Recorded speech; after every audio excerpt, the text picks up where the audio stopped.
Hi mga karagkarag! Welcome back to my vlog. Isang maganda at maulan na umaga sa inyong lahat mula dito sa Lasak City. At ito na nga mga karagkarag, ang mga latest kaganapan na pinag-usapan, pinagchichikahan ng mga active na mga chismoso at mga chismosang taga 5-6 community sa mga latest ganap ngayon sa social media. Mga karagkarag, simplihang minupusal fashion distraction look lang muna tayo. Ito na nga ang very distraction ngayon na chismisan nila sa kanilang mga beauty pageant pages na kung saan hindi ko kinaya mga karagkarag.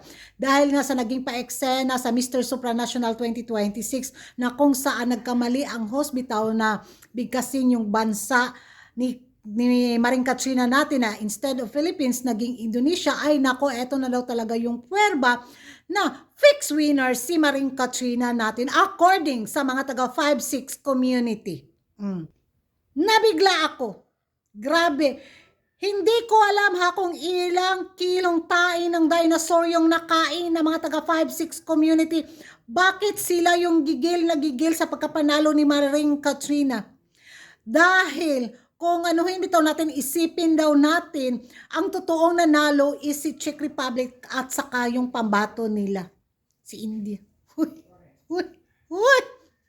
Bugawa ang ilang mga espiritu nga gikagaw.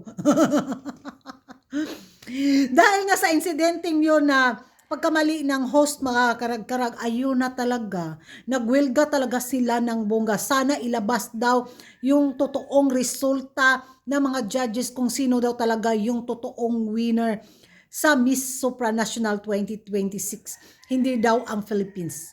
Not Philippines. Fixed winner cooking show. Money winner daw yung na pambato natin. Lanoon sa din sila gakundinar lagi ni ilang kalagay. Ngano man jud nga ilamag yung bakit nila pinupush talaga yung kandidata nila na magwagi sa corona? Gwapa ba di ilang kandidata? Uy, nga buraot mapugnaw. Ay, ang taga 5-6 community. Murag damgog morning. Hindi ko alam kung yung giggle factor, yung nila, inggit, insecurity nila, isaabot ito ng isang taon na magwiwilga sila sa pagkapanalo ni Maring Katrina sa corona. Dahil parang hindi yata sila titigil hanggat hindi daw ma-dethrone si Maring Katrina natin sa Miss Supranational crown. At ipapalit daw yung kandidata nila. Naging delusional or unsa bang mga term para kailangan natin gamitin na iba to bitaw sa mga taga 5-6 community. Na unsa man ni sila, oy. Hay! Hoy! Hay! Damo katawa na lang taani nila. At isa din sa kanilang question mga karag-karag, yung naging sagot ni Maring Katrina natin. Dahil hindi daw sulid ang naging sagot ni Maring Katrina. Dahil kung nakahawak lang daw ng mikropono yung kandidata nila, baka alikabok daw yung kakainin ni Maring Katrina sa final na sagutan portion sa Miss Supranational 2026.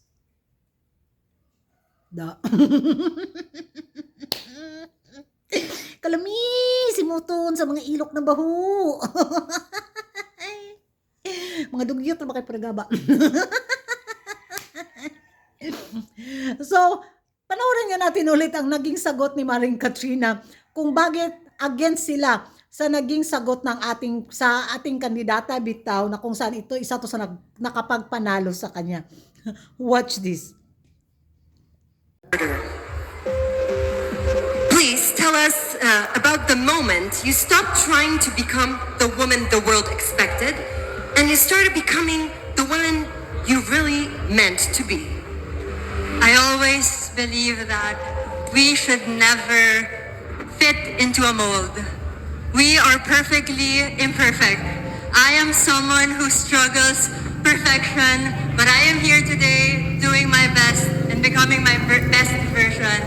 And here in Miss Supranational, I know I belong. I know a place for me, and this is becoming Supra, above and beyond. Jinko yan! Hindi lang siguro matanggap ng cell membrane nila mga karag-karag na talagang tinalo yung pambato nila.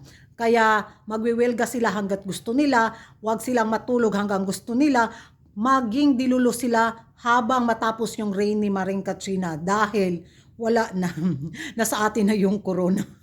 Mutambling man sila, kamatay uroy nila. Suyo pa more. Ewan ko sa inyo mga karagkarag kung ano yung magiging reaction nyo na talagang fixed winner daw talaga ang naging resulta sa pagkapanalo ni Maring Katrina. Magingay tayo sa comment section at ano yung magiging reaction yung mga karagkarag na question yung naging sagot ni Maring Katrina. And thank you for watching. See you in my next vlog. Kung hindi ka pa nakapag-subscribe sa YouTube channel ko, don't forget to like and subscribe Kuragan Karag and hit the notification bell para updated kayo sa mga latest kaganapan at late na intriga sa mundo ng beauty pageant. Muradyo, gigitik ang akong kigol nila mga karag-karag as in. Da, ka-cute.